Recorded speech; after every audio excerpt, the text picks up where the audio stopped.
መድኃኒቴ ስላለቀ ዛሬ መግዛት አለብኝ። እሺ እናት አሁን አስገባልሻለሁ። እሺ ቻው። አሁን እሺ ከየት አባቴ አምጥቼ ነው ማስገባለት?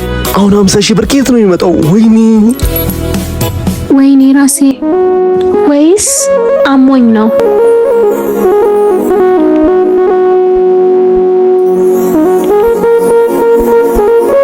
ወይኔ አባት እርቶኝ ነው። እሱ ሲያሳዝን። እኔ እናቴ እንዴት ሆና ይሆን? አሁን እንዴት አባቴ ነው ማርጋት? እኔ እናት ኧረ ፈጣሪ የሆነ ታምር ፍጠር። ኧረ ፈጣሪ የሆነ ታምር ፍጠር።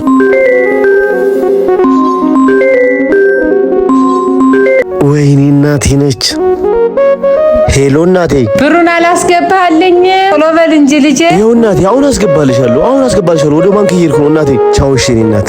ወይኔ አባቴ ነው የምሆነው። አባት አንቺ ይወደኛል ጉዳኔ ምን ነው ፈልጊው? ኧረ አባት እንደዛ እኮ አይደለም። ቅድም አደንዝዛኝ ልሰርቀኝ መስሎኝ ነው። እሺ በቃ አሁን ነው እውነቱን አውጣ። በቃ እሺ እኔ ብዙ የሚያሳስበኝ ነገር አለ። እሺ አባት ምረዳ ነገር አለ። ቅድም ስልክ ስታወራ ሰምቼህ ነው። ምንድነው ምረጂ? ምን ታገኝሽ ሲያለሽ? ምን ነው ታገኝ? እናቴ እያልክ እያወራህ ነበር። እናትህ ምን ሆና ነው? እናቴ አሟታል።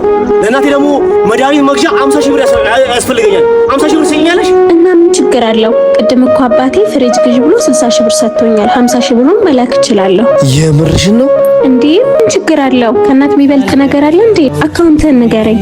1017 ይኸው አስገብቼላታለሁ። እሺ እኔ እናት በጣም አመሰግናለሁ። ቆይ እሺ ልደውልላት።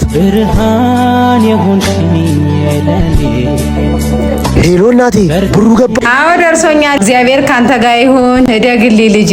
እሺ እናቴ ቻው። መድኃኒቱን ግዢ። የኔ እናት በጣም አመሰግናለሁ። ክበሪልኝ የኔ እናት አመሰግናለሁ። ኧረ የኔ አባት ችግር የለውም። እንደውም ቅድም ላረክልኝ ውለታ ና ምሳ ልጋብዝህ። ኧረ ችግር የለውም የኔ እናት፣ ግን አያስፈልግም ነበር ካልሽ እሺ። ኧረ አትግደርደር፣ ችግር የለውም። ና እንሂድ በቃ። እንዴት ደስ እንዳለኝ ብታውቂ። ፈጣሪ እናታችሁ የምታስደስቱበት ነገር አያሳጣችሁ። እናት ለዘላለም ትኑር። መልካምነት ለራስ ነው። እናቴ